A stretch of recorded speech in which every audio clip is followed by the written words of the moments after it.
दिल्ली में बीजेपी का master stroke. Delhi में महिलाओं को मिलेंगे 2500 रुपए महीना। दिल्ली में बीजेपी की सरकार बन गई है। बीजेपी ने चुनाव प्रचार के दौरान दिल्ली की महिलाओं को 2500 रुपए दिए जाने का वादा किया था। अब आम आदमी पार्टी बीजेपी पर वादा खिलाफी का आरोप लगा रही है। हालांकि दिल्ली की मुख्यमंत्री रेखा गुप्ता ने इसको लागू करने का पूरा प्लान तैयार कर लिया है।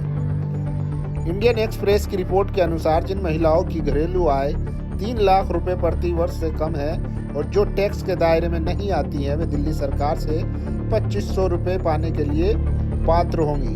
3 लाख रुपए से कम होनी चाहिए इनकम। अधिकारियों ने कहा है कि केवल 18 से 60 वर्ष की आयु के लोग जो सरकारी नौकरी नहीं करते और अन्य सरकारी वित्तीय सहायता नहीं प्राप्त कर रहे हैं, उन्हें भाजपा सरकार की महिला समृद्धि योजना के तहत अनुदान मिलेगा। ये योजना दिल्ली विधानसभा चुनाव से पहले भाजपा द्वारा किए गए शीर्ष चुनावी मुद्दों में से एक थी।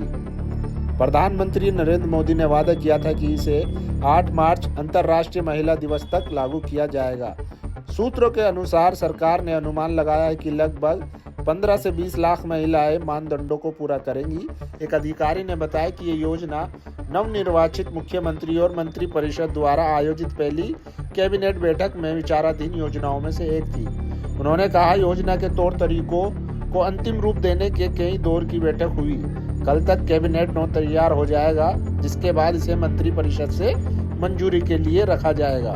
ऑनलाइन पोर्टल डेवलप कर रही दिल्ली सरकार। इंडियन एक्सप्रेस को यह भी पता चला है कि दिल्ली सरकार एक ऑनलाइन पोर्टल डेवलप कर रही है, जिसके माध्यम से योजना के लिए रजिस्ट्रेशन किया जाएगा। सूत्रों ने बताया, आईटी विभाग द्वारा इस पोर्टल के साथ एक अलग सॉफ्टवेयर भी डेवलप किया जा रहा है, जिसके माध्यम से पात्र महिलाओं की पहचान करने के सभी फॉर्मों का वेरिफिकेशन किया जाएगा। महिलाओं की पहचान के लिए सरकार ने विभिन्न विभागों से डेटा मांगा है। क्या होनी चाहिए पात्रता? एक वरिष्ठ अधिकारी ने बताया कि सरकार ने नई मतदाता सूची के आधार पर दिल्ली में महिलाओं की कुल संख्या जानने के लिए दिल्ली के मुख्य निर्वाचन अधिकारी के कार्यालय से डेटा मांगा है। एक सूत्र ने बताया, मतदाता सूची के अनुसार दिल्ली में 72 लाख से अधिक महिलाएं रजिस्टर्ड मतदाता हैं और उनमें से 50% ने मतदान किया। हमारा अनुमान है कि लगभग 20 लाख महिलाएं पात्रता मापदंडों को पूरा करेगी। सरकार का उद्देश्य इस योजना को पात्र महिलाओं तक पहुंचाना है। अधिकारियों ने बताया कि सरकार ने शहर में गरीबी रेखा के नीचे रहने वाली महिलाओं के डेटा तक पहुंचने के लिए खाद्य एवं नागरिक आपूर्ति विभाग की ओर से भी रुख किया है। एक सूत्र ने बताया, सरकार आयकर विभाग से डेटा प्राप्त करने और उसे पोर्टल से जोड़ने की संभावना भी तलाश कर रही है, ताकि ये पता लगाया जा सके कि योजना के लिए आवेदन करने वाले उम्मीदवार करदाता है या नहीं। इसी तरह बीपीएल डेटा को भी पोर्टल में एकीकृत किया जाएगा। मॉड्यूल सेट होने के बाद पात्रता मानदंड निर्धारित किए जाने के बाद इन डेटा सेट को पोर्टल के साथ एकीकृत किया जाएगा। पोर्टल आवेदकों को आधार कार्ड से भी जोड़ेगा।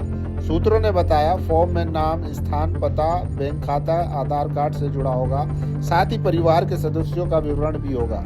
जब कोई उम्मीदवार विवरण भरेगा तो पोर्टल ये वेरिफिकेशन करेगा कि क्या उम्मीदवार पात्र है, क्या वे विधवा पेंशन और वृद्धावस्था पेंशन जैसी किसी सरकारी योजना का लाभ उठा रहा है, और यदि कोई डुप्लीकेट पाया जाता है तो फॉर्म को अस्वीकार कर दिया जाएगा।